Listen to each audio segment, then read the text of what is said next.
My name is Nora Hale. I am 29 years old. The ceiling of my studio apartment is bare, exposed concrete, and it is the first thing I see every morning when my alarm rings at 5 o'clock in the morning. I live in that gray space between Newark and Jersey City, a life defined by the hum of the turnpike and the smell of the docks. The rent is a predator. The coffee I brew is dark, almost sludge. I like it that way. I am an independent investigative reporter. That is what I call myself. Anyway, I used to work for the local paper, the kind of place that still believes in print. I left. We had what the managing editor called ethical disagreements. That is a polite way of saying he wanted stories about county fairs, and I wanted stories about why the county was letting chemical plants poison the groundwater. Now, I hunt for the stories that fall through the cracks. I write about social injustice. In this America, in this urban sprawl, there is plenty of it. The gig economy is a brutal machine, promising flexibility but delivering poverty. Everyone I know is drowning in student loan debt. The police are overloaded, running from one crisis to the next, and they do not have time for nuance. For me, justice is not a slogan on a protest sign. It is an action. It is finding the facts that powerful people want to keep buried. It is giving a name back to someone who has become invisible. The story that had its hooks in me started 6 weeks ago. It was a pattern. Faint at first, then chillingly clear. 4 women, all in the service industry. They had vanished. One was a cocktail waitress near the Atlantic City casinos. 2 worked the late-night bar scene near the Newark docks. The 4th was a hotel maid, a single mother. They disappeared without a trace. The papers, when they bothered to report it at all, used the same lazy word runaways. It is a clean word. It suggests choice. It suggests they just walked away. I did not believe it, not for 1 second. I dug. I spent nights in diners, my laptop open, my back aching, talking to other waitresses, showing photographs. I spoke to roommates who swore their friends would never leave their pets, never mind their lives. The connection was not physical. It was digital.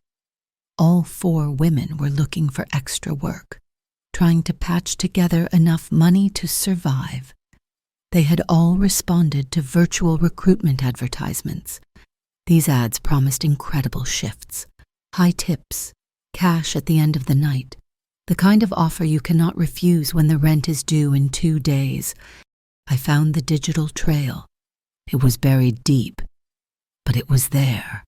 All 4 victims had received a text message about a golden shift just hours before they disappeared. Every single message came from the same voice over internet protocol number, a ghost number, impossible to trace conventionally. That trail led me to Bayonne. It was raining, the kind of cold, driving New Jersey rain that feels personal. It was just after 2 in the morning. I was parked across from a cold storage warehouse. According to public records, the building was supposed to be empty, pending sale, but it was not empty. Just after 2, 3 white vans pulled up, no company logos, just plain, anonymous white. They backed up to the loading dock. I had my long lens, the one that cost me 3 months' rent. I started shooting. The click of the shutter muted by the sound of the storm. My camera finds details the human eye misses. It found him. A man was directing the others. He was not dressed for manual labor. He wore a dark coat, and he moved with an impatient energy. He looked up, just for a second, sweeping the street. He was probably looking for police cars, not for a freelance journalist in a beat-up sedan. The angle of the single functioning floodlight caught his face. He had a scar, a pale, puckered line that cut straight across his left eyebrow. It was a defining mark. I started calling him Eyebrow Scar in my notes. Things changed after that night. The feeling of being an observer, of being protected by my press credentials, vanished. I was part of the story now. A black Mustang started appearing in my rearview mirror. It had tinted windows, the kind of illegal tint that makes the glass look like polished obsidian. It stayed 2 cars back. It took the same exits. When I got home 2 days ago, the deadbolt on my studio door was scratched. Fresh metal shavings on the hardwood floor. Someone had tried to pick it. Yesterday, I checked my mailbox. Tucked between the electric bill and a pizza flyer was a photograph, a 4x6 print. Glossy. It was me. I was walking out of my neighborhood coffee shop, my head down, my collar up. It had been taken from a distance, probably from a car parked across the street. They were not just watching. They were telling me they were watching. My nerves were shot. I needed a break. I needed noise and people. I needed to feel normal. Just for 1 hour, I drove to Hoboken, to an old Italian restaurant, the kind with red checkered tablecloths, candles stuck in wine bottles, and servers who call you honey. It was loud. Families were arguing. Couples were laughing. It was perfect. I was sitting alone in a booth, trying to force myself to eat pasta, trying to force my pulse to slow down. Then they walked in. My stomach went cold. My fork clattered against the plate. It was not Eyebrow Scar. It was 2 of the others, the men I had photographed at the Bayonne warehouse, the men who had been loading unmarked boxes into those white vans. They were big men, thick through the shoulders. They sat 2 tables away from me, facing the door, scanning the room with casual, professional interest. They had not seen me yet. They had not recognized me. But they would. My hands were shaking so hard I had to hide them in my lap. I looked at my waiter. He was busy, halfway across the room, arguing with the kitchen staff. I looked at the families, trapped in their own happy bubbles. There was no way out. The 2 men were between me and the exit. I reached for the white paper napkin on my lap. My pen was in my bag. I fumbled for it, pulling it out, keeping everything below the level of the table. I spread the napkin flat on my knee. My writing was jagged, barely legible. I wrote 1 word: help. I placed it flat on the table, just next to my plate. It was a prayer. I hoped the waiter would see it when he came to refill my water glass. I tried to look casual. I tried to breathe. He saw it first. A man at table 12. I had noticed him when I walked in, only because he commanded the space around him. He wore a dark blue suit that was clearly tailored, fitting him in a way that spoke of money and power. He was sitting with 2 other men, also in suits, but he was the center of that gravity. The whispers in Jersey call him Matteo Vitale. They say he owns legitimate container ports, that he is a pillar of the business community. They also say he is the capo of an old Italian-American family, the kind of family that solves problems quietly, the kind of family the police pretend does not exist. His eyes met mine. He had not been looking at me. He had been looking at the napkin. His gaze dropped to the single word I had written, and his expression did not change. But he saw it. I knew he saw it. He saw it before my waiter even turned around. Matteo Vitale stood up. He did it smoothly, an economical movement. He buttoned his jacket. He walked toward my table. The 2 men from the warehouse, the men I feared, watched him approach. Their posture shifted instantly. From relaxed predators to alert soldiers, they recognized him. He did not stop at their table. He smiled at me. a smile that did not reach his eyes. It was a smile for the room, not for me. He looked like an old friend, or perhaps a lover arriving late. "Nora," he said. His voice was low, and it carried a faint accent. He slid into the booth, sitting directly across from me. The smell of expensive cologne and cigar smoke rolled off him. My heart was hammering so hard I thought it would break my ribs. He reached across the table, his cufflink gleaming. He picked up the napkin. He folded it once, neatly, and put it into the inside breast pocket of his suit jacket. He never broke eye contact. He turned his head slightly toward the manager, who was rushing over, his face a mask of confusion. Matteo Vitali pulled his wallet out. He did not open it. He produced a black credit card from an outside slot and handed it to the manager.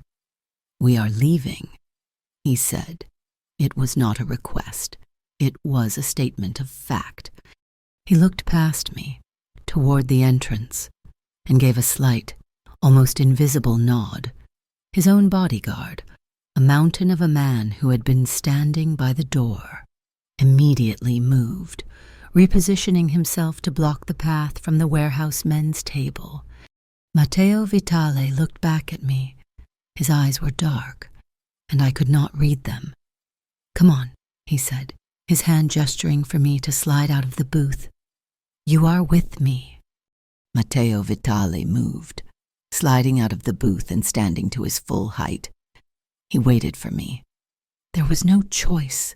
I slid out, my legs unsteady. He put his hand on the small of my back.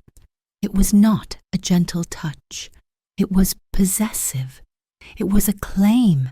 It was meant for the two men from the warehouse who were watching our every move. They looked confused, their brows furrowed, but they were hesitant.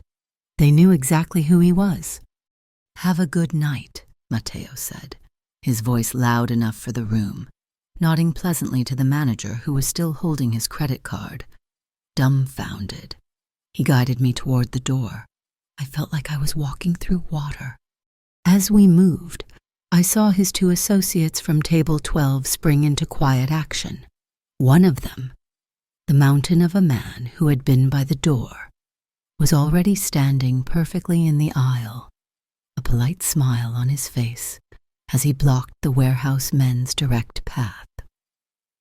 The other man from Matteo's table stood up, stretching as if he had a cramp, effectively boxing them in from the other side. It was coordinated. It was silent. It was terrifyingly efficient. The two men from Bayonne were trapped without even knowing it. The cold Hoboken air hit my face. A black SUV, the kind that looks like it belongs to the government, was idling at the curb. It was massive, and the windows were tinted so dark they were just black reflections. The man I now knew was his bodyguard. Luca opened the rear door. Matteo's hand did not leave my back. He pushed me forward, not roughly, but with an undeniable force. "Get in." I got in. He followed, sliding in beside me. The space felt impossibly small. The door shut with a heavy, solid sound, like a bank vault locking. The silence inside the truck was absolute, cutting off the city noise instantly. The vehicle pulled away from the curb before my heart had a chance to catch up. We drove for several seconds in total silence. I stared at the back of the driver's head. "Stop the car," I said. My voice was a reedy whisper. Matteo Vitale did not even look at me. He was staring out his own window. "Stop the car. Let me out right now. What do you think you are doing?" He turned his head slowly. His eyes were unreadable in the dark, lit only by the passing streetlights. "You just put yourself in the middle of the harbor war, Miss Hale." The name hit me harder than the cold air. He had said Nora in the restaurant, a performance, but Miss Hale was a fact. How do you know my name? I make it my business to know who is taking pictures of my competition's warehouses in Bayonne at 2 o'clock in the morning. He said. My blood ran cold. The black Mustang, the scratched lock, the photograph in my mailbox. It had not been Eyebrow Scar's men. It had been his. He had been watching me the entire time. You have been following me, I whispered, accusing him. I have been protecting my territory, he corrected me, his voice flat. You were a nuisance, a reporter sniffing around where she did not belong. I was trying to decide what to do with you. Tonight, you and that Napkin made the decision for me. Let me out of this car. No, he said, and the word was final. If I let you out, they would pick you up before you reached the corner, the men from the warehouse, and unlike me, they would not be polite about it. You would simply become another one of your missing women. We drove north, along the river, the lights of Manhattan glittering like a cold, indifferent constellation. We pulled into the underground garage of a glass high-rise in Edgewater. Luca escorted us to a private elevator. The ride up was silent. We stepped out into an apartment that was all glass and white marble. It was beautiful, sterile, and completely empty. It looked like no one had ever lived here. Matteo walked to the center of the living room. He gestured to the floor-to-ceiling windows that overlooked the Hudson River. The glass is bulletproof, he said, as if commenting on the weather. There are cameras covering every approach. You are safe here. Safe. I felt anything but safe. The adrenaline from the restaurant was gone, leaving a deep, bone-shaking chill. I clutched my shoulder bag against my chest. My laptop was in it, my external hard drive, my photographs, my entire investigation. Who are you? I demanded, backing away from him until my shoulders hit a wall. And what do you want with me? He let out a long, slow breath. I already told you. I am Matteo Vitale, and what I want, he paused, walking toward the immaculate kitchen, is to know why you were trying to get yourself killed over a story that would never even make the front page. He opened a cabinet. Drink whiskey. I want answers, I said, my voice shaking. He ignored my refusal and poured a small amount of amber liquid into a glass for himself. He turned, leaning back against the marble counter. He was an imposing figure, and he filled the sterile room with a dangerous energy. Those men in the restaurant, he began, they work for a rival organization. They are sloppy. They are attracting the wrong kind of attention. He took a small sip of his whiskey. You think you are investigating runaways. You are not. You stumbled into a human pipeline. I felt sick. I had suspected it, but hearing him say it made it real. They use fake food delivery applications, fake job postings. They promise golden shifts to waitresses and baristas who are desperate for cash. They lure them to a transition point, your warehouse in Bayonne from there. He shrugged. They're shipped out of state, sold. My work, my 4 missing women, the runaways. I had been right. I have proof, I said, my grip tightening on my bag. I have everything, the photographs of the vans, the license plate numbers.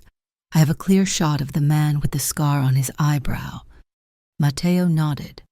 Eyebrow scar. His name is irrelevant. He is a mid-level enforcer for a man named Konstantin Markov.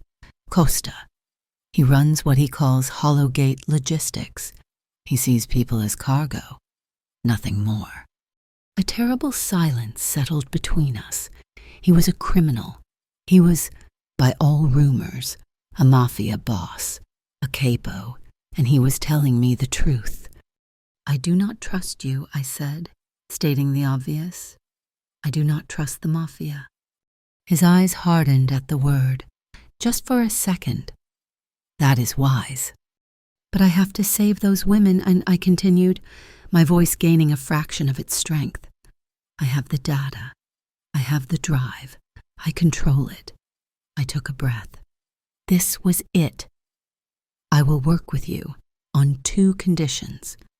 He raised an eyebrow, intrigued. 1, I said. I control the data. I am the journalist. I decide what happens to the information. 2, you do not just go out and start a war. You do not kill these men. This is not a massacre. This is a rescue. He studied me for a long moment. He swirled the whiskey in his glass. My family has rules, Miss Hale, boundaries. We have legitimate businesses, the ports, logistics. He met my gaze. We do not traffic in human beings. We do not harm women or children. That is a line that was drawn by my father, and I enforce it with extreme prejudice. Costa's operation is bad for my business, but more than that, it is a sickness. It is on my territory, and I will not allow it. So you agree to my terms, I pressed. I agree, he said. We will stop them. We will get your women back, but we will do it my way, your way, the newspaper way. Gets you a picture on a missing poster. The tension in the room shifted. It was no longer predator and prey. It was something else, an alliance, a deeply unsettling, terrifying alliance. I needed to work. I needed to feel like myself again, not like the woman who wrote help on a napkin. I dropped my bag on the marble island and pulled out my laptop. I plugged in the external hard drive. We need to build a timeline, I said. He nodded, putting his glass down. Show me what you have. We worked for hours. The sterile kitchen became a war room. I spread out my files, my maps, my photographs. He watched, absorbing everything. I showed him the golden shift texts. He provided the logistics, explaining how the ship arrivals at the port corresponded with the nights the women were taken. We mapped the van routes. I showed him the camera blind spots I had found. He pointed out 3 more I had missed, routes that only someone who controlled the port traffic would know. We built a clock, a timeline of their entire operation. The sun started to rise. Pink and gold lights spilled across the river, flooding the bulletproof apartment. I had not slept. I was running on caffeine and fear. Matteo had been quiet for the last hour, watching me type, watching me organize the data. He disappeared from the kitchen. I heard the sound of a high-end machine grinding beans, the hiss of steam. He came back a few minutes later with 2 small white ceramic cups. Espresso, he said. He placed one in front of me. I wrapped my cold hands around the cup. It was warm. I drank. The coffee was incredible. Strong, hot, perfect. It was a simple gesture. It was a peace offering. And in that moment, seeing the exhaustion around his own eyes, he seemed less like a capo and more like a man. He checked his watch. I have to leave. I have a legitimate meeting at the port. He went to the hall closet and retrieved his suit jacket from the night before. He put it on, then reached for his tie, which was draped over a chair. He fastened his collar, his large, powerful hand suddenly seeming clumsy as he tried to tie the silk. I watched him struggle for a moment. It was such a human, vulnerable motion. Before I could think, I stood up and walked over to him. You are doing it wrong, I said softly. He froze. I was inside his personal space. I was close enough to feel the heat radiating from his body, to smell the lingering scent of his cologne, now mixed with espresso. He did not move. He simply watched me. I reached up, my fingers brushing the fine cotton of his shirt as I undid the messy knot. My hands were steady now, I took the two ends of the silk, looped them, and efficiently tied a perfect tight Windsor knot. I smoothed the fabric down against his chest. I could feel his heart beating, a steady, slow rhythm beneath my palm. I pulled my hands back as if I had been burned. My face was hot. The cold, professional shell I hid behind had cracked wide open. "Thank you. Nora?" he said. He used my first name. His voice was a low rumble, and his eyes were fixed on mine. He turned and walked to the door. Luca was waiting outside. Matteo paused, one hand on the doorknob. "Do not leave this apartment," he ordered. "Luca will be outside the door. Eat something. Get some sleep. We have more work to do tonight." The door closed, and the heavy lock clicked into place. I was alone, high above the river, in a bulletproof cage, with the scent of his cologne on my hands and a mafioso's espresso burning in my stomach.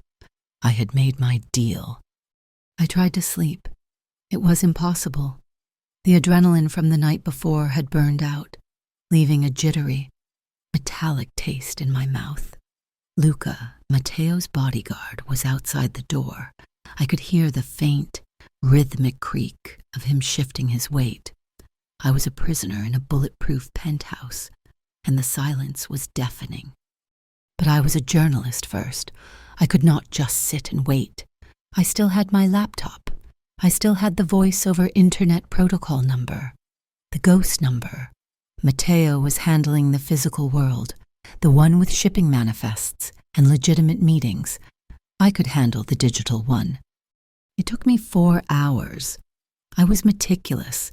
I bounced my connection through 3 different proxy servers, tunneling deep into the disposable numbers registration data. It was a sloppy setup, designed to fool desperate waitresses and baristas, not a reporter who had spent the last 5 years digging through shell corporations for a living.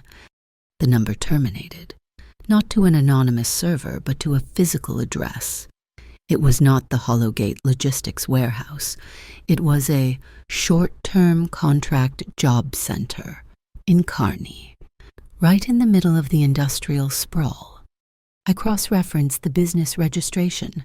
It was owned by a generic-sounding investment fund, which was in turn owned by another.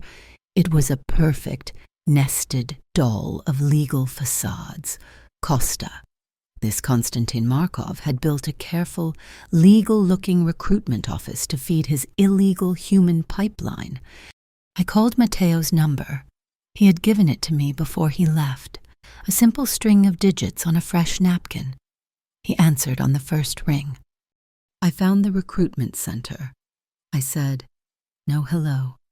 It is in Kearney. I have to go." There was silence on the other end of the line.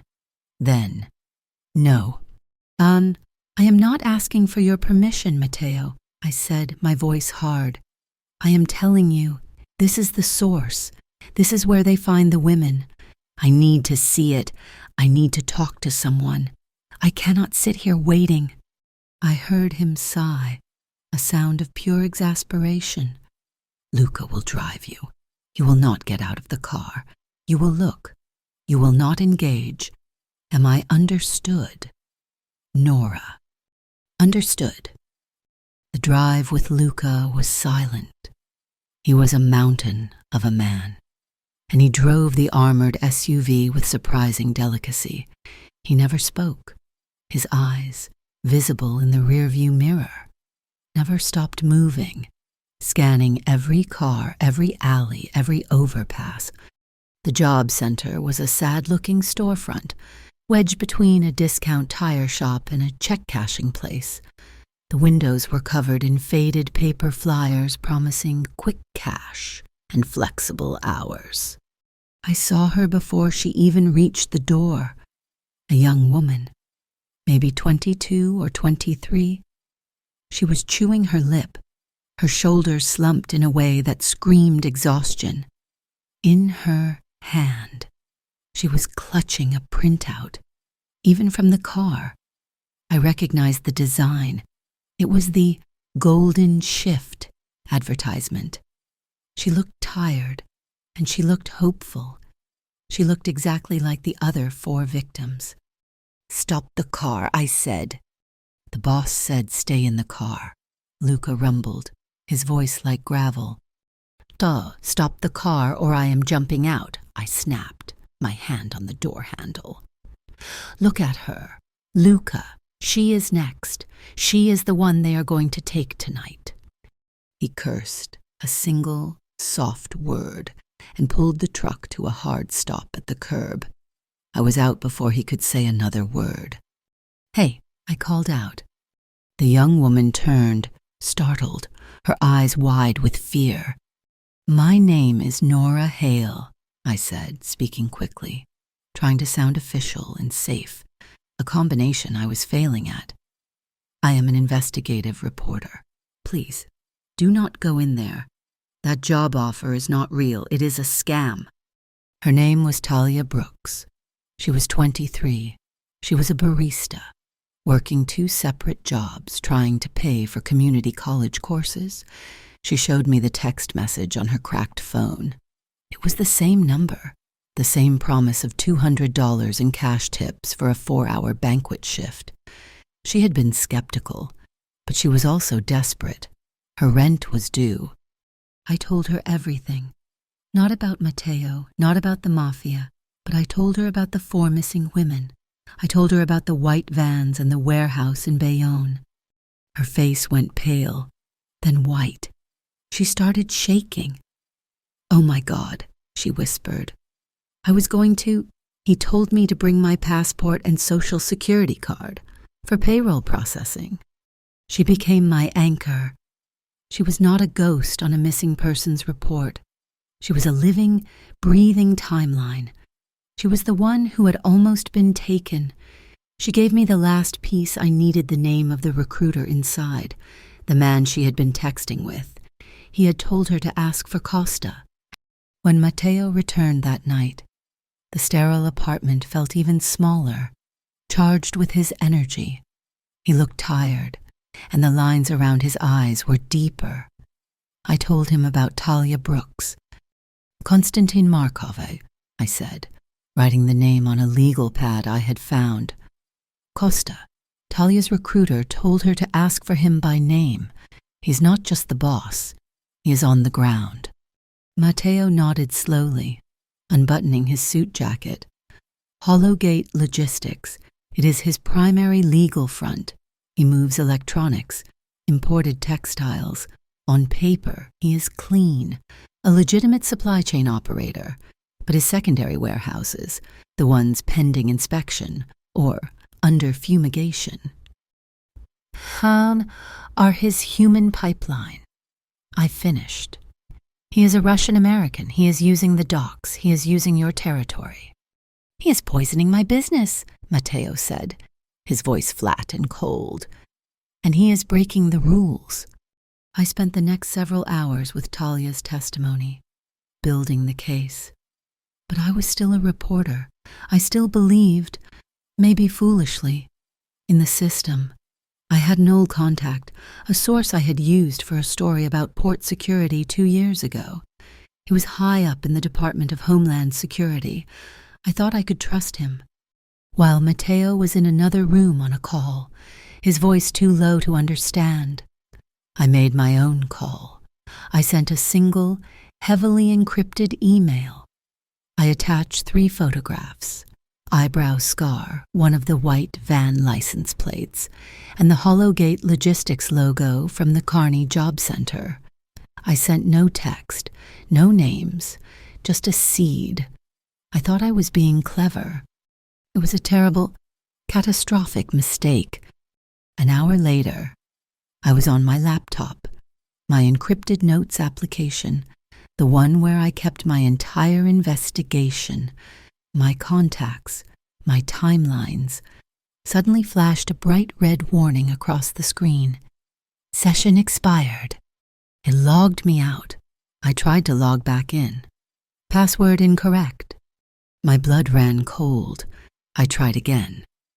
Password incorrect. My phone, sitting on the marble counter beside me, buzzed. A text from an unknown number. It contained only 2 words. Stop digging. I was hacked. My files, my notes, everything. My anonymous Department of Homeland Security contact was either compromised or he was the leak. It did not matter. Costa knew I had him. He knew my name.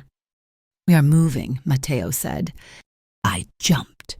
He had come back into the room silently. He must have seen the look on my face. I was hacked, I whispered. My contact, my files, they know. Costa knows. His face darkened into a mask of controlled fury. Get your bag, now! We did not take the SUV. We went to the garage and got into a bland, gray sedan that looked like every other car in New Jersey. We drove. We did not talk. Matteo's eyes were constantly moving, checking the rear-view mirror, checking the side mirrors, checking every car that passed us. He pulled into a brightly lit 24-hour gas station. What are you doing? I asked, my voice high with panic. This is not safe. It is the safest place, he said, his voice calm. Too many lights, too many cameras. He wants us quiet, in the dark. He got out to pump the gas. I stayed in the car, my door locked, my heart hammering against my ribs. Then I saw them, 2 large motorcycles. They pulled in from the other entrance, their headlights off. The riders wore dark, tinted helmets, obscuring their faces. They did not pull up to the pumps. They parked by the air compressor, watching Matteo. Matteo? I said, my voice a whisper against the thick glass. He had already seen them. He put the gas nozzle back in the pump, his movements calm, deliberate. He walked to the driver's side door. One of the bikers dismounted. He was holding something. It looked like a tire iron. Matteo opened my door. Get out, he commanded, his voice low. Walk. Do not run. Into the store. Now. He pulled me out of the seat. He put his body between me and the bikers. We were moving toward the brightly lit convenience store, an island of safety. The biker called out, his voice unnaturally loud in the night. Hey, you drop your wallet. Matteo did not stop. He pushed me forward. Go. The biker started moving faster, closing the distance. I said. Matteo shoved me hard toward the store's automatic doors. Get inside, Nora. As I stumbled forward, the second biker gunned his engine, driving his motorcycle right onto the sidewalk, cutting me off from the door. I screamed. The first biker, the one with the tire iron, swung it. Matteo moved faster than I could have imagined. He intercepted the biker, grabbing the man's wrist. The sound of bone hitting bone was sickening, but the second biker was on me. He was off his bike, and he grabbed a handful of my hair, pulling me back. Matteo, I screamed. Matteo turned. He let the first biker go and lunged for the one holding me. He grabbed the man and threw him against the brick wall of the gas station. I was free. I scrambled away. I looked back and saw the first biker, the one with the iron, getting to his feet. He was coming at me. And then, from nowhere, Luca's black SUV screeched into the gas station, its high-beam headlights blinding us. The truck mounted the curb, its horn blaring. The bikers froze. They saw the armored truck. They saw Luca getting out a man the size of a refrigerator, and they ran. They scrambled onto one bike and tore out of the station, vanishing into the night. I was on my knees, shaking. My hands were scraped raw from the pavement. Matteo was breathing hard. He had a small bleeding cut on his cheek. He had been exposed. I was exposed. I told you, he said, his voice a low growl as he pulled me to my feet. You are not safe. This time, the safe house was a warehouse loft, somewhere in Weehawken. It was filled with old, expensive furniture covered in white sheets. It smelled like dust, old money, and the river. The second the heavy metal door locked, I rounded on him. This is over, Matteo. I am done. I am going to the FBI. I am giving them everything. Talia's testimony, the photos, the hack. They can put me in witness protection. This is what they do. No, he said, turning to face me. The cut on his cheek was still bleeding. Oh, I need the FBI, I shouted, the terror finally turning to anger. And what will they do? He shot back, his voice rising for the first time, echoing in the huge, empty room. They will take your file. They will assign it to an agent. That agent will spend 3 weeks verifying your sources. Then he will spend 2 months applying for a search warrant. By the time they get that warrant, your girl Talia will be in protective custody, and Costa will have moved his entire operation to Baltimore. The women you want to save, they will be gone, lost, forever. You will have saved no one. You do not know that— Oh, I do, he yelled, stepping closer, his presence sucking all the air out of the room. This is my world. I know how Costa thinks. I know how the feds work. They are slow. They are bureaucrats. Costa is a shark. You cannot fight a shark with paperwork. And what are you? I spat. A different kind of shark. Yes, he said, his voice dropping, intense and low. But I am on your side. I can move tonight. I can shut him down tonight. But I need you. I need your data. We were inches apart. I could feel the heat rolling off him. He was right. I hated it. But I knew he was right. The system I believed in, the one I had dedicated my life to, was too slow. We need a third way, I whispered, my anger deflating, leaving only the bone-deep fear. What third way? We do both. I stepped back, pacing. I will not give my file to an anonymous tip line. My contact was burned. But I know a reporter who used to cover the federal courts. She told me about one agent, a woman, Agent A. Whitfield. She has a clean record, no corruption. She closes cases fast. A Fed is a Fed, Matteo said, dismissive. Listen to me, I insisted. I will build a clean file, a prosecutable case. No mention of you, no mention of your family. Just the facts, the vans, the job center, Talia's testimony, the corporate structure of Hollowgate. I will get it directly to Whitfield's desk. It will be so clean. She will have to act immediately. He watched me, his head tilted. And what do I do? You said you can move fast. While she is getting her warrant, a warrant she can get in hours with a file this clean. You create a distraction. You hit his security systems. You tie up his men. You make it impossible for him to move those women before Whitfield arrives. He was quiet for a long time, studying my face. You are asking me to trust the FBI?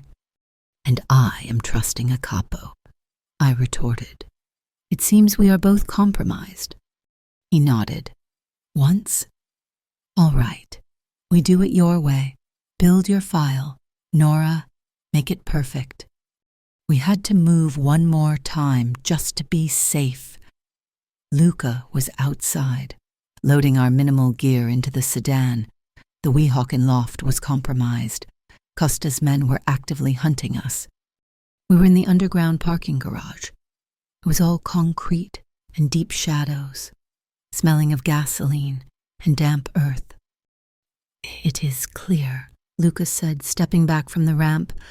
Matteo opened the back door for me. It happened so fast, I barely registered it. A man stepped out from between 2 parked minivans. It was not eyebrow scar. It was someone new. He was holding a wooden club, a baseball bat. He swung it, a full, brutal swing, aimed directly at my head. I did not even have time to scream. Mateo moved. He shoved me so hard I fell sideways against the car, and he stepped directly into the path of the swing. The bat connected with his shoulder and upper back. The sound was a wet, heavy, sickening thud. Mateo grunted, a deep sound of pure pain, but he did not go down. He lunged forward under the man's guard and struck him twice in the throat with the heel of his hand. The man dropped the bat and crumpled, gasping for air that would not come. Luca was on him in a second, kicking the bat away, pinning the man to the concrete. I just stared. My heart was a frozen rock in my chest. He would have hit me. The bat would have crushed my skull. Mateo leaned heavily against the car, his eyes closed for just a second, his face pale with pain. He was breathing hard, trying to hide the agony. "Mateo?" I whispered. My voice was shaking. He opened his eyes. I did not think. I did not analyze. I did not weigh the ethics of my situation or the danger he represented. I launched myself at him. I threw my arms around his neck and held on, burying my face in his chest. I was shaking violently, the delayed shock hitting me like a physical wave. He would have killed me, I cried, my voice muffled against the wool of his coat. His arms came around me, strong and certain. One hand settled on my back, holding me steady. The other came up to cradle the back of my head. He held me. He just stood there in the dark, damp parking garage, holding me while I fell apart. He felt solid. He smelled like expensive wool and coffee and, impossibly, safety. It was a lie. He was the most dangerous man I had ever met. But in that moment, as his warmth soaked through my clothes, he was the only thing holding me together. "I have got you," he murmured into my hair, his voice a low rumble. "I have got you, Nora." The line, the one I had drawn between us, the one that kept me a journalist and him a source, the one that kept me good and him bad, it was not blurry. It was gone. I was holding him, and I had no intention of letting go. He held me for 3 seconds, maybe 4. It was long enough for the world to stop spinning. Then, just as quickly as I had lunged for him, I pulled away, the reality of the concrete garage crashing back in. My hands were tingling. Luca had the attacker pinned, his knee on the man's back, his phone to his ear. He was speaking in rapid, low Italian.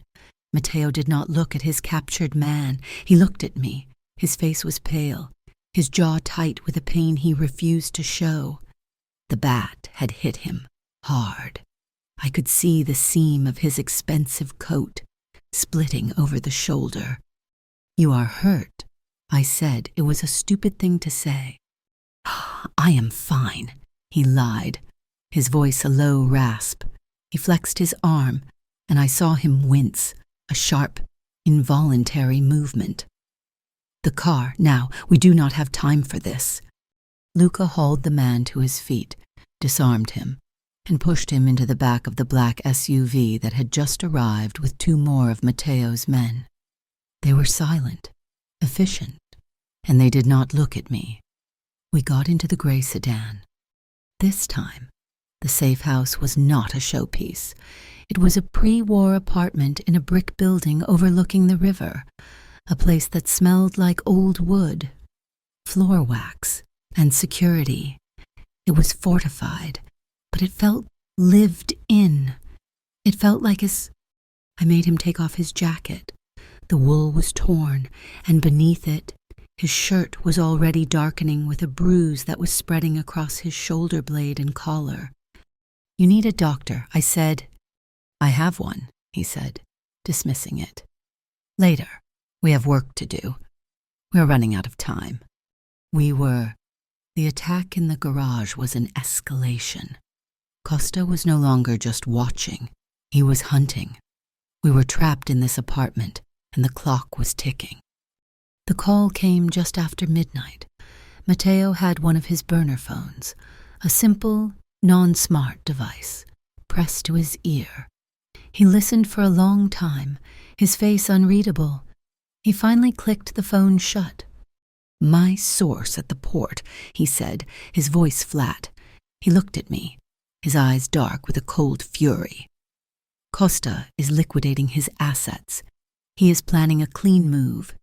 He is shipping everyone out." When?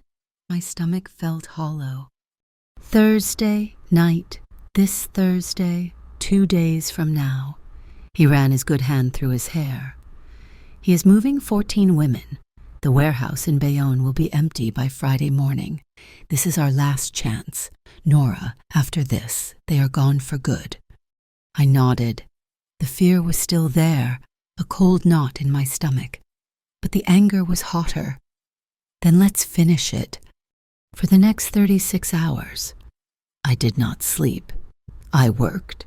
The apartment's dining room became my new office, fueled by Matteo's dark, perfect espresso. I built the file.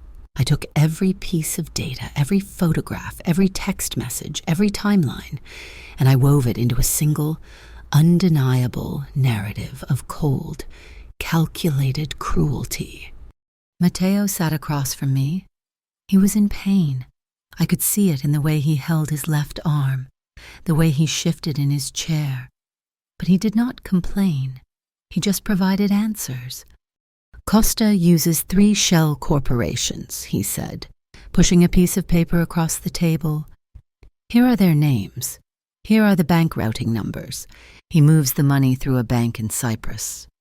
I added it to the file. "The white vans," I said. "2 of the license plates are stolen. The third one is registered to Hollowgate Logistics," he finished. "I have the registration file here." He slid a flash drive across the table. My file grew. It was a monster. 80 pages of evidence. The photographs of eyebrow scar, the license plates, the blind spot maps of the warehouse, the corporate structure of Hollowgate, and at its heart, the sworn, notarized testimony of Talia Brooks, a story so harrowing it made my hand shake to type it. I had a lawyer Matteo provided meet her in a public library to sign it. The file was clean. It was a prosecutor's dream. There was not a single mention of Matteo Vitale, not one hint of a rival mafia family. It was just Costa, his operation, and the evidence to burn him to the ground. Wednesday morning, at 7, I handed the heavy envelope to a man in a crisp gray suit who looked like a corporate lawyer. He was, Matteo had assured me, his most trusted courier. "He will walk it into the federal building," Matteo said, standing by the window. "He will place it directly on her desk." "Agent A. Whitfield," I whispered. It felt like a prayer. I spent the next hour pacing, my burner phone in my hand. At 8:42 in the morning, it buzzed. A text from the courier. "Delivered. Signed for by A. Whitfield." Now, we waited. Thursday was the longest day of my life. The apartment was a cage. I could not write. I could not read. I just paced, watching the sun drag itself across the Hudson River. Matteo was quiet, his energy coiled. He was on his phone constantly, but his conversations were short, spoken in a low Italian I could not understand. He was moving his own pieces across the board. "Whitfield will moves," he said, as if reading my mind. He was standing by the window, his bad shoulder making him look lopsided in the gray light. "But Costa is not stupid. He has escape routes. He will have men and transportation ready to move those women the second he smells a cop. So what do? We make sure he has nowhere to run. He turned to look at me. While your agent is getting her warrants, I am providing distractions. 3 of them. He held up his good hand. 1. My men are starting a small chemical fire at one of Costa's other, legitimate warehouses across town. Right now, it is a legal contained burn, but the fire department will have to shut down the entire industrial block for hours. It will draw half of Costa's security detail away from Bayonne. He ticked off a second finger. 2, a tractor trailer. One of mine is about to stall on the main access route to the Bayonne warehouse. It will create a traffic jam that will block any heavy transport from getting in or out for at least an hour. And 3, I asked. A rare, cold smile touched his lips. My contact at the Port Authority just received a very credible, anonymous tip about an unlisted container, Costa's primary shipping container, the one he uses for his illegal exports. It is being flagged for a full, invasive customs inspection. Right now, he, or his top men, will have to go deal with it personally. He was choking him, cutting off his escape routes, one by one. Night fell. The city lights came on. Luca appeared at the door.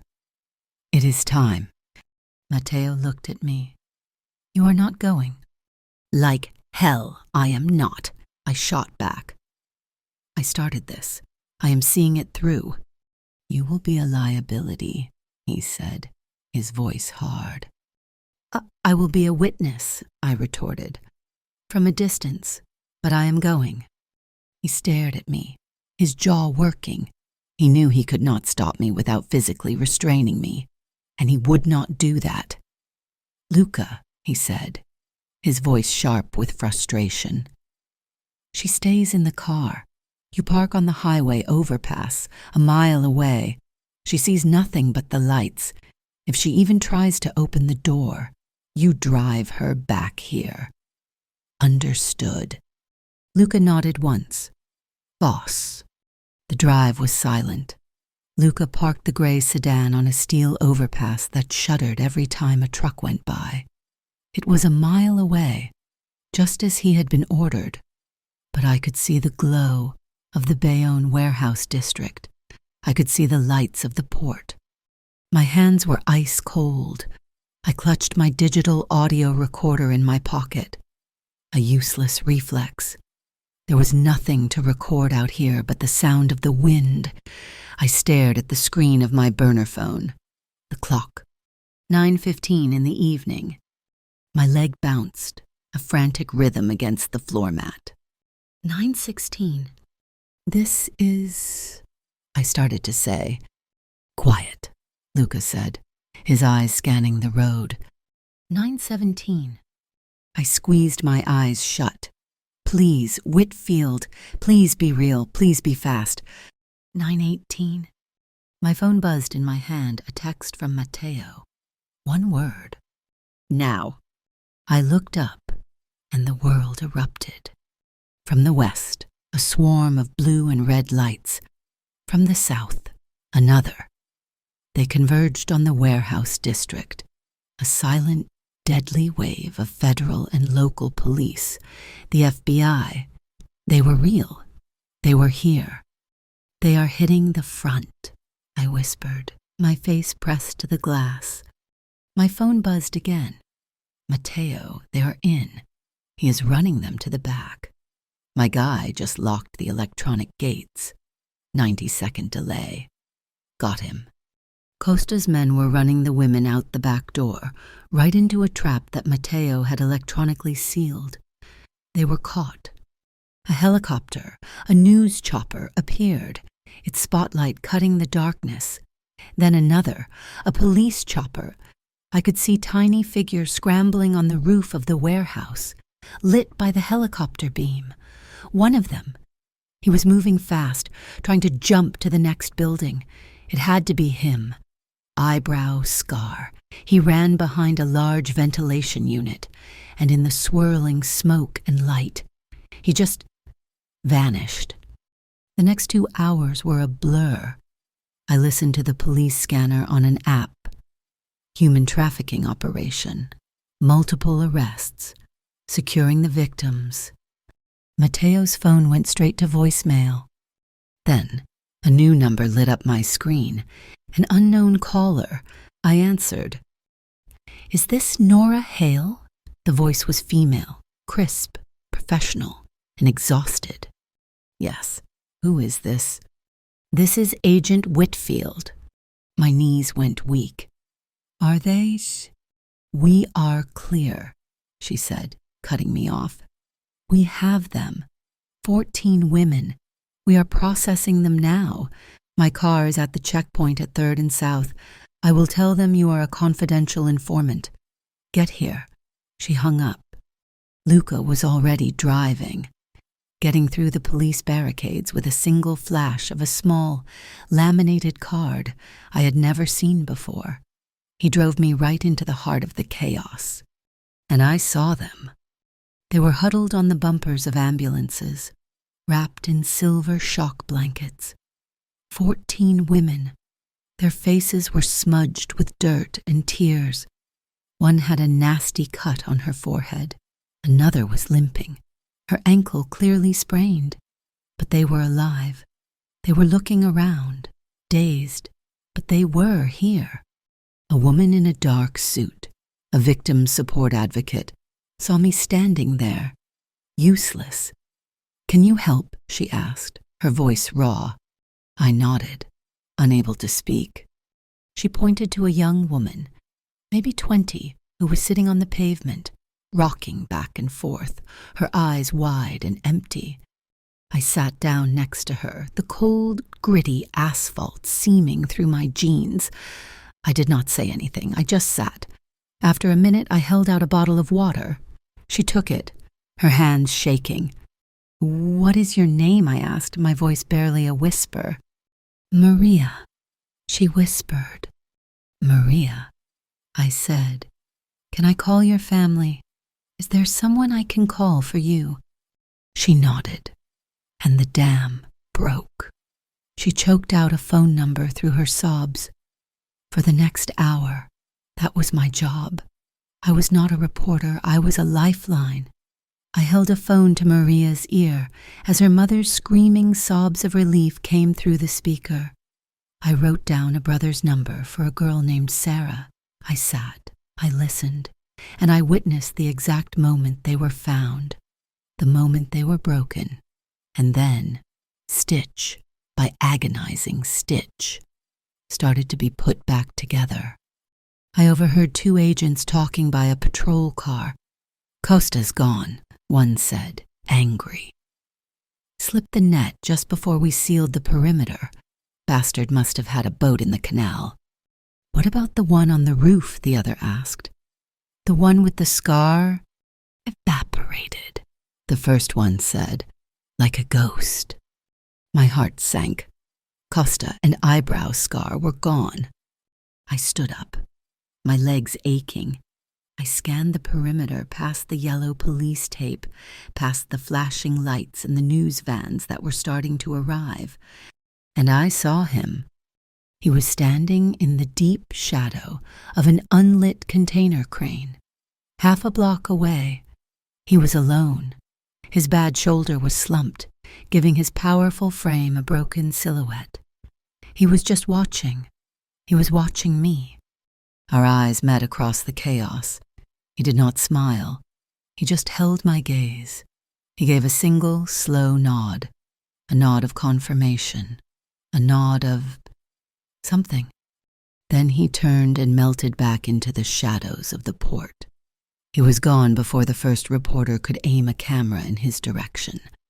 It was almost 4 in the morning when Luca dropped me back at the apartment. I was hollowed out, exhausted, and vibrating. I walked into the dark living room, picked up my phone, and dialed his number. He answered on the second ring. His voice was rough with fatigue. "You are safe," he said. It was a statement, not a question. "I am safe," I confirmed. My voice was thick. "They are safe. Mateo, 14 of them, all of them. I had called just to hear his voice, to anchor myself, to connect the man who had just orchestrated a war with the man who had taken a baseball bat for me. There was a long silence. I could hear the faint sound of wind on his end, as if he were still outside, somewhere by the water. "Good," he said, and the word was heavy, final. "But this is not over." He hung up. The word "over" echoed in the silence of the apartment. It was not over. Costa was gone. Eyebrow scar was gone. But they were still out there. The victory felt brittle, like thin ice. I spent the next day in a daze watching the news, my anonymous report, combined with the FBI raid, had exploded. Hollowgate Logistics was the lead story on every channel, a tale of modern slavery hidden beneath the shipping containers of New Jersey. Agent Whitfield was a hero. The 14 women were safe in federal custody, their faces blurred, their stories finally being told. I was a ghost. My name was nowhere.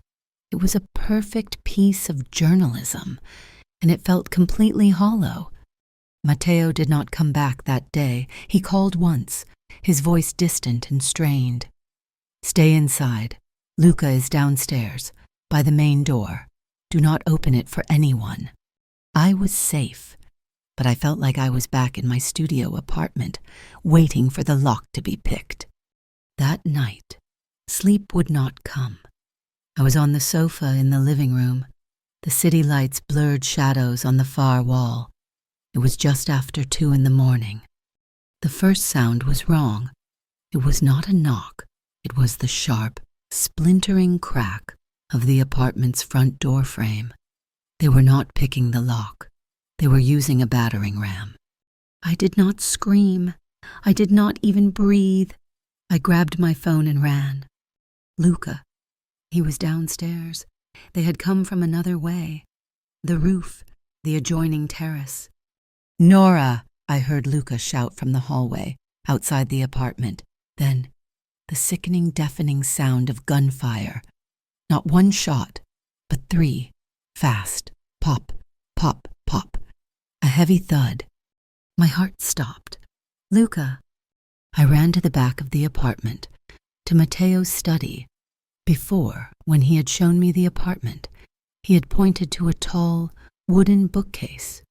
"Behind this," he had said, "is a reinforced closet. It is steel-lined. The emergency button is inside. If anything ever happens, you go in there." My hands fumbled with the latch. A hidden book that was not a book. The bookcase swung inward, revealing a heavy steel door. I threw myself inside, into the pitch black, and pulled the door shut. It locked with a heavy, pneumatic hiss. I was in a box. It smelled like cedar and steel. I felt along the wall, my fingers finding the small cold button, the emergency signal. I pressed it and held on. I heard them in the apartment, heavy footsteps. They were shouting, their voices rough, Russian or Eastern European, Costa's men. They were tearing the place apart. They were looking for me. My phone screen lit up the tiny space. A call. "Matteo," I answered, my hand over my mouth to muffle my sob. "I am in the closet," I whispered. "Ah, I know." His voice was a low, terrifying growl. "I am 2 minutes out. They are still inside." Yes, I breathed. "Do not move. Do not make a sound. I am coming." I heard a heavy boot kick the bookcase outside. Then they found the steel door. Someone grabbed the handle and wrenched it. The door held. They swore. Someone slammed their fist against the steel. It was like being inside a metal drum. Then, silence. Footsteps. Running. The front door of the apartment, the broken one, slammed open again. Shouting. This time, it was Italian. Matteo's men. More gunfire, this time in the living room. The sounds were brutal. Then, silence again. A new, deeper silence. The seconds stretched into an eternity. I was paralyzed, my back pressed against the cold steel. A soft knock on the door. "Nora?" Mateo's voice. "Nora, it is me. They are gone." My hand was shaking so violently I could not find the latch to open it from the inside. "It is all right." His voice came through the thick steel, soothing, impossibly calm. "I am here. Find the handle. I am right here." I felt his hand press against the door, almost exactly where mine was on the inside. I could feel the faint, steady pressure of him. I took a breath. I fumbled in the dark and found the latch.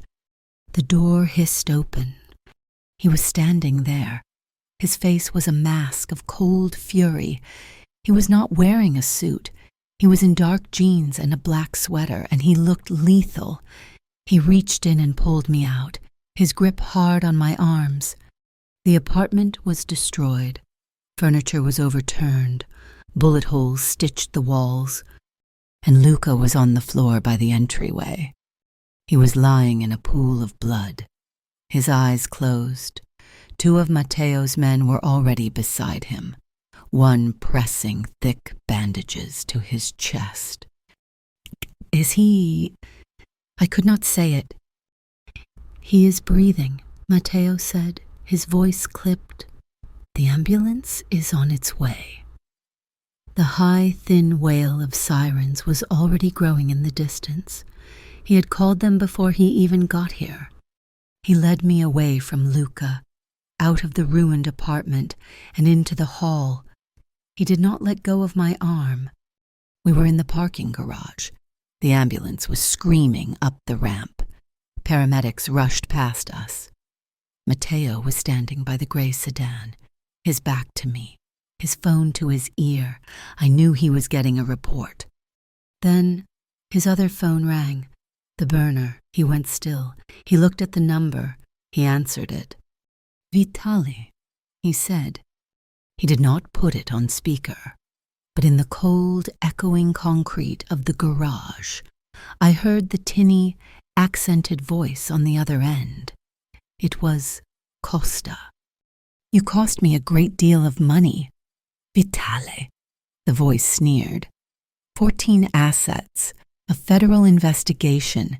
It is very messy." Mateo said nothing. He just listened, his body radiating a stillness that was more terrifying than any rage. "You hit my cargo," Costa continued, his voice almost playful. "So I hit yours, that guard of yours. That was just a message, a warning. Tell your little reporter whore that she owes me a retraction, and I will be seeing her very soon to collect."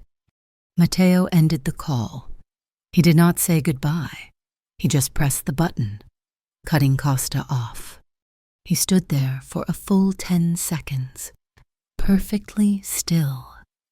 Then he took out his other phone, the one he had been using before. He dialed a number from memory. "Geneva," he said.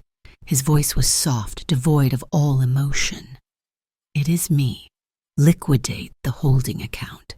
Yes, the Cyprus one. All of it. Freeze the assets. Now." He hung up. He had not raised his voice. He had not sworn. He had just declared a different kind of war. He had cut off Costa's money. I was shaking, a delayed reaction of terror and rage. "You knew," I whispered, and my voice was raw. He turned to me, his face unreadable. "You knew he would come back. You knew he would come for me. That this is not over was not a warning. It was a fact." "I knew it was a possibility," he said, his voice flat. "Oh, that is not good enough," I exploded. The terror of the last hour, the image of Luca bleeding on the floor, the voice of Costa in my ears. It all boiled over. "You let me sit in that apartment like a target," You never told me the full price.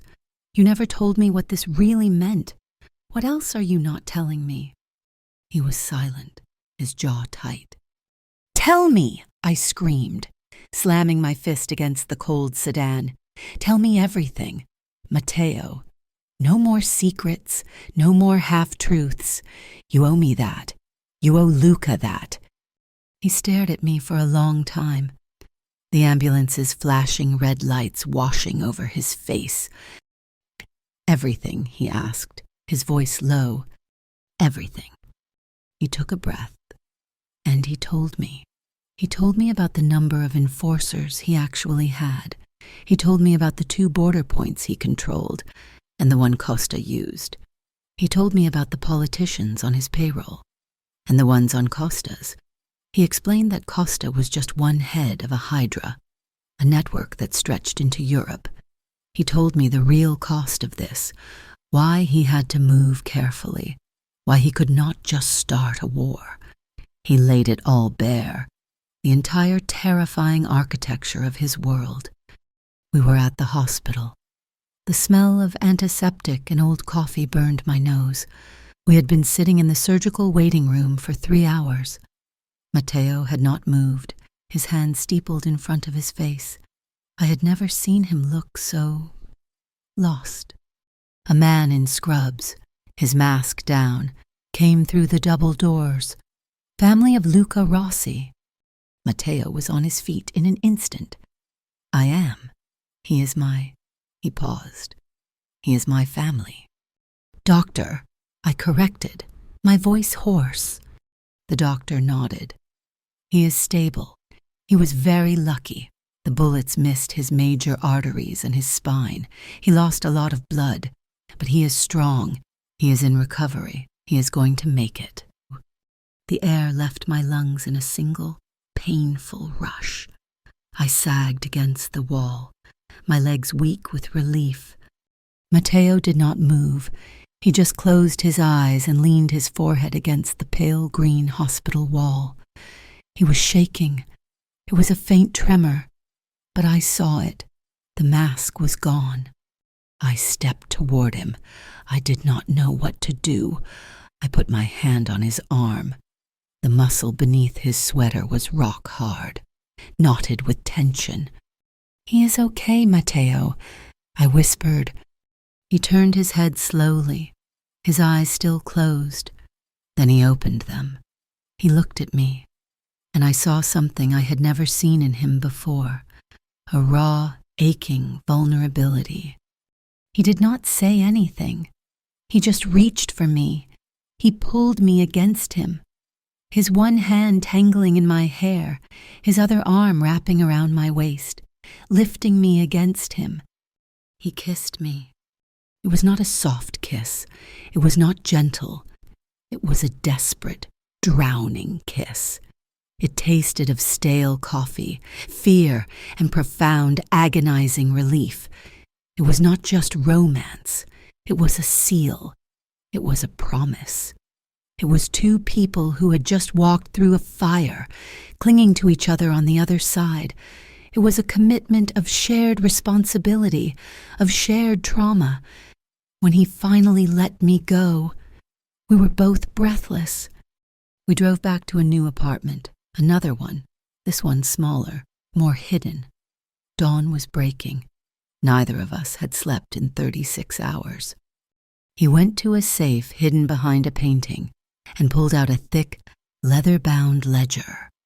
"You asked for everything," he said, his voice rough. He placed it on the table between us. "This is everything." It was his family's history, its rules. I saw the entry, written in his father's hand. "We do not deal in narcotics. We do not deal in human flesh." Then he took a small silver frame from the mantel. He handed it to me. It was a picture of a woman with a bright, beautiful smile. She was in a garden. She looked kind. "My wife," he said, his voice soft. "Elena, she died 5 years ago. Cancer."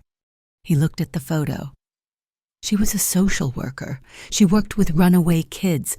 She spent her life fighting this Costa, men like him, the rule. It was not just business for my father, for me. It is personal. I finally understood. I looked at him, the mafia capo, the killer, the man who had just kissed me senseless in a hospital hallway, and I made my choice. I opened my laptop. I had the rest of the story, the links to Cyprus, the banking connections, the political ties. I had it all. I am publishing, I said. They will know it was you, he warned. Let them. I started typing. I sent the files, encrypted, to Mark, my old editor, and to Agent Whitfield. The source was anonymous, but the information would bring Hollowgate's entire network crashing down. I looked at him. I am choosing this. I am choosing you. But with my rules, I will never write about your business. Matteo, I will never expose your family. But I will not stop writing about his. I will never be silent. He nodded. Once. I would not expect you to be. The story exploded. It was a national scandal, but the counterattack came from a direction I never expected. A week later, a tabloid newspaper ran a front-page story. The headline was, "Crusading Reporter in Bed with Mob Boss." The photos were grainy, but they were undeniable. Me and Matteo outside the Hoboken restaurant. Me and Matteo in the car, the photo that had been left in my mailbox. It was a smear. It was designed to discredit my entire investigation. Matteo called a meeting, not in an office. It was in the back room of a dark restaurant in Little Italy. 10 men sat around a long table. His captains. I sat beside him. At the other end of the table was a man in a sharp suit, around Matteo's age, with a cruel smile. "This is a problem, Matteo," the man said, gesturing to the newspaper. "She is a liability. You brought a reporter into our world. You are weak because of her. She is bringing heat." "She is under my protection, Adrian," Matteo said, his voice dangerously quiet. "She is a problem," his cousin, Adrian Vitali, repeated. "Maybe a problem I can help make go away, for a price. Costa." He stopped. He had said too much. "Costa," Matteo repeated, his voice silky. "You are a fool, Adrian," I said, my voice clear in the sudden silence. The men all looked at me. Adrian sneered. "You should be quiet, little girl." "Was this you?" I asked, and I pulled out my digital recorder. I pressed play. A voice filled the room. A recording from the man who had attacked Luca. He was begging. It was Adrian. He set it up. He told us Costa wanted her scared, wanted Matteo to look weak. He said Costa pays well. The recording ended. The room was ice cold. Adrian Vitali's face was white. He had worked with Costa. He had broken the rule. He had sanctioned the hit that nearly killed Luca. All eyes turned to Matteo. This was family. The punishment was death. Matteo stood up slowly. He looked at his cousin. "You have 24 hours, Matteo said, his voice a whisper. "Be in Europe. If I ever see your face on this continent again, I will kill you myself." Adrian scrambled out of his chair and ran from the room, a man exiled, but alive. Matteo had kept his own rule. No bloodshed, not family. He turned to me. In front of all his men, he held out his hand. I took it. I had chosen my side. It was a Tuesday morning, about 6 months after the winter storm had finally let go of the coast. Life had settled into a new kind of rhythm. It was not peace, exactly, but it was a steady, determined quiet. I was sitting at the kitchen table in our house in Englewood Cliffs, the one Matteo had insisted on, the one with the old oak tree and the study that looked out over the river. The morning light was flooding the room. I was working, my laptop open, already deep into a new story.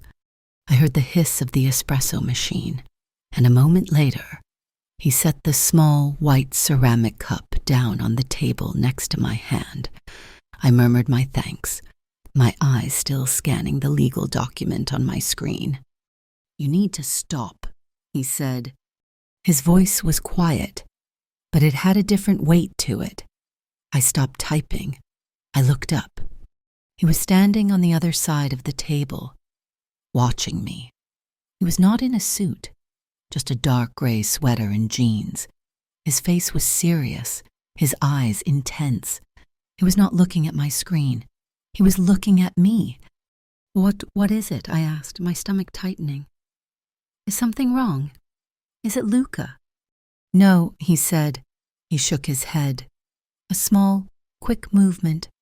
"Nothing is wrong. Everything is right." He did not move. He did not kneel. He did not pull a velvet box from his pocket. He just stood there, this powerful, complicated man who controlled the docks and made my coffee every morning. "Marry me," he said. It was not a question. It was a statement. It was like the night in the armored truck. When he had told me I was in a war, it was a fact he had decided on, and he was now presenting it. My breath caught. I searched his face, looking for any sign that this was a joke, but he did not joke, not about things like this. Just like that, I finally managed to say, my voice a whisper. "Just like that," he confirmed. He ran his good hand through his hair, the only nervous gesture I had ever seen him make. "I do not know how to do this, the romance. I only know facts. Nora, and this is a fact, I want you to be my wife." I looked down at the coffee he had made me. I looked at his hands, resting on the table. Strong hands that had signed shipping manifests and fought in a parking garage and held me steady in a hospital corridor. I stood up and walked around the table. I stopped in front of him. "Okay," I said. A flicker of something. Maybe surprise. Crossed his features. "Okay." "Yes," I said. I slid my arms around his waist. "Yes, I will marry you." He let out a breath I did not even know he was holding. He wrapped his arms around me and held me so tightly I thought my ribs might crack. It was the best proposal I could have ever imagined. We were married in the garden. It was small, just as I had wanted. The sun was warm for an afternoon in October. There were maybe 20 people. Luca stood next to Matteo, his suit perfectly tailored to hide the slight stiffness in his shoulder. He held the rings. He was smiling, a real, broad smile that transformed his whole face. My old editor, Mark Ellison, came. He was the closest thing I had to a father. He walked me down the short grass aisle, his arm linked firmly with mine. "You did good, kid," he whispered to me, his voice thick. During the simple reception, Mark raised a glass of champagne. "To Nora," he said, his eyes finding mine. "She is the best reporter I have ever known. She taught me that sometimes, keeping a clean file, knowing when to hold the story and when to let it go, is the greatest act of humility and courage." I knew he was talking about the Hollowgate investigation. He knew my source had been a ghost, and he knew why. On a side table, there was a massive arrangement of white orchids and lilies. There was no card, but I had seen the van that delivered it. The flowers came from the florist shop directly across from the federal building. Agent Whitfield sent her regards. in her own anonymous, professional way. My life changed, but my work did not. I could not be Nora Hale, the girl in the concrete studio, anymore. I was Nora Hale, the woman who was married to Matteo Vitale. I knew every word I wrote would be scrutinized, x-rayed, and analyzed for his influence. So I became better. I started a new investigation, a long-form series on the contractors who ran the state-funded nursing homes in North Jersey. It was not mafia. It was not Costa's world of brutal, obvious violence. It was a world of backroom deals, kickbacks, substandard building materials, and elderly people being exploited for their Medicare checks. It was the kind of corruption that happened at golf games and over expensive steak dinners. I wrote with a scalpel. My pen was sharper because I knew I was being watched. I triple-checked every source. I filed every public records request with meticulous precision. I built my case just as I had built the one against Costa brick by brick, fact by fact. Until it was in fortress, I would never give anyone the chance to say I was compromised. The past, however, still had its ghosts. The news about Konstantin Kosta Markov broke on a rainy Monday morning. I saw his face on the television, a new mugshot. He had not been caught in some dramatic FBI raid. He had been arrested by a state trooper outside Austin, Texas, for driving a truck with a broken taillight. He was using a fake name, but his fingerprints were in the system. The truck driver who was with him, a man terrified of being linked to Costa's other crimes, confessed everything. He gave up Costa to save himself.